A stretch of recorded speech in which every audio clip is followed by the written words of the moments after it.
We all enjoy it. We don't enjoy it when it goes wrong. So today I'm going to give you a little bit of education of what you should be looking out for and what we have to look out for when we do food. The repercussions of food contamination. So everybody's looking at their breakfast, what they've done. Knowing the right measures to put in place so you avoid it. So what are the 3 types of food contaminations? How you can prevent food becoming contaminated, and the 4 C's of food safety. So, why care about food contamination? Not only is it a legal requirement for food people in the industry like me to stick to it, but a single case of food poisoning for us is devastating. We can, at best pay a fine, at worst get closed down. Consequences are tremendous.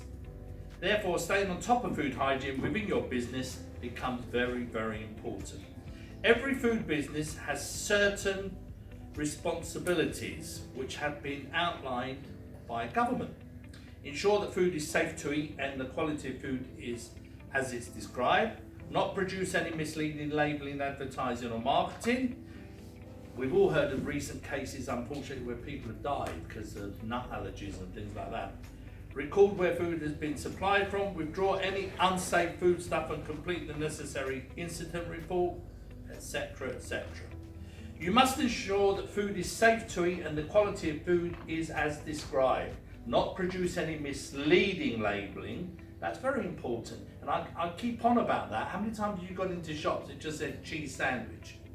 It doesn't say prepared on a bench where nuts have been prepared or anything like that. So you have to be careful. Sources of contamination could be chemical, could be physical, could be biological, where you come in. Some of the most common examples that you can get from chemical is antibiotics, anti-inflammatory drugs, pesticides, sedatives, etc., etc. And cleaning products. So you've got to use the right cleaning products on your surfaces at home.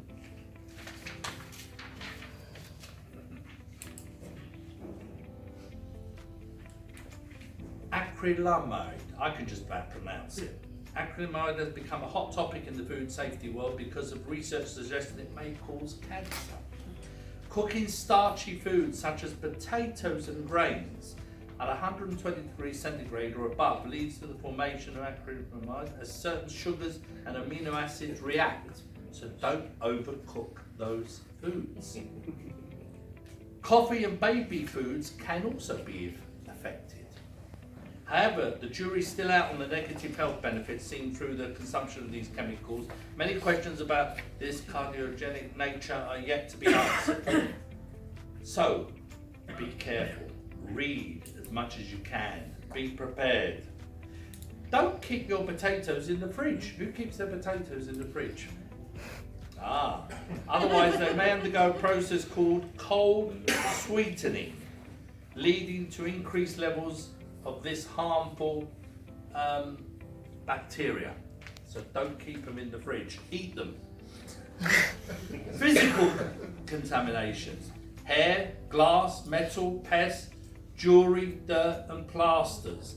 Remember that in the food industry, people that serve you and in the kitchen are not allowed to wear jewellery because jewellery attracts bacteria. It could fall into the food. Avoiding physical and chemical contamination.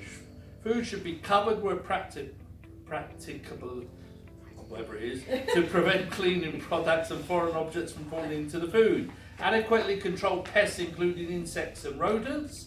Remove and dispose of any packaging as soon as it's been removed. Repair or replace any broken equipment. Store cleaning products away from the food. Do not routinely use poisonous bait inside preparation areas. Rats get used to it. Select utensils which are resistant to acids and salt. So all these things are quite high spec. It's what we have to stick to. But think of biological contamination. These are things that you in your kitchen, sneezing, saliva, blood. Why are you not allowed to smoke in a kitchen? I mean, I know you're not allowed to smoke in buildings, but why at home should you not smoke while you're preparing food? Touching your mouth and just smoke's going into food and bacterial spread.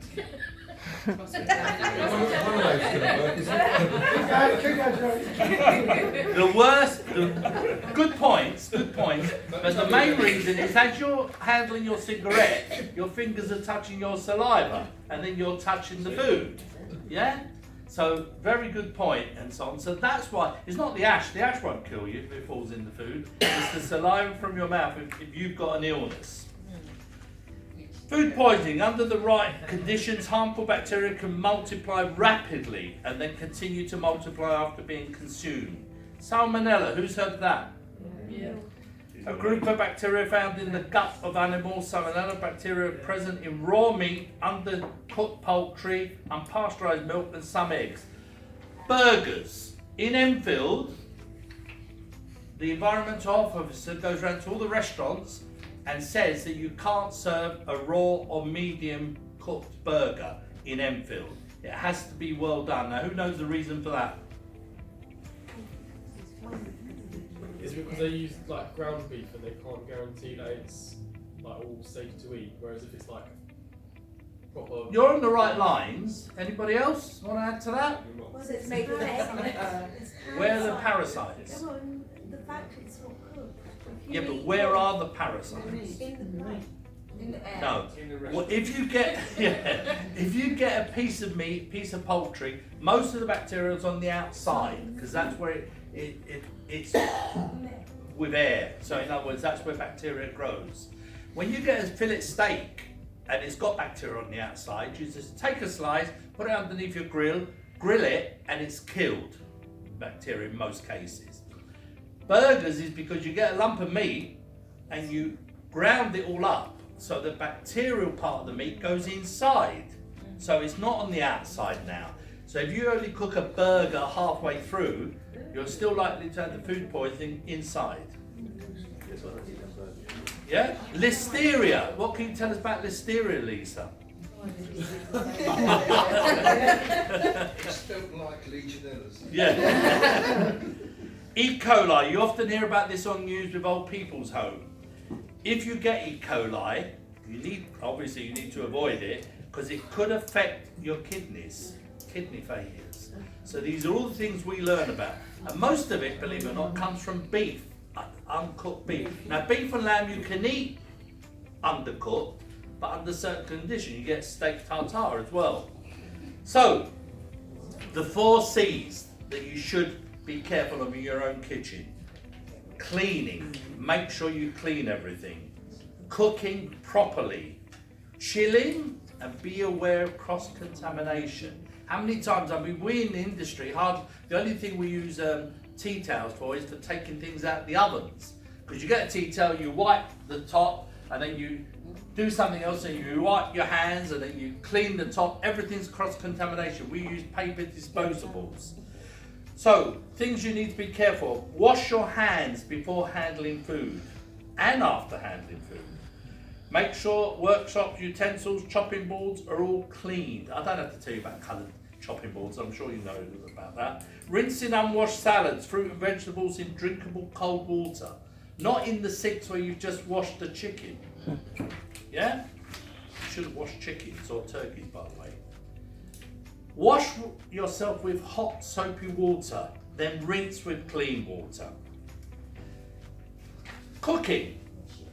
Cooking kills bacteria on food when done properly, but because bacteria grows within a temperature range of 5 to 60 degrees centigrade, so what's the worst temperature you should have food at that you can get food poisoning from? Body temperature. So if you cook something and you eat it today and there's some left and put it in the fridge, don't say I just put it in the microwave, just say heat it up a little bit. That's the worst thing you can do, especially with rice. Rice is the easiest thing to die from things like that. So either eat it cold from the fridge or heat it above 70 degrees. Only 1 minute. 1 minute, yeah. You can die in 1 minute. Cheery. keep things in the fridge. A lot of this is common sense. Right, and the last thing I'll say is cross-contamination. Always keep raw and cooked food separately. Never wash raw meats. This helps spread dangerous bacteria. Cover raw meat and seafood and store on the bottom of your fridge.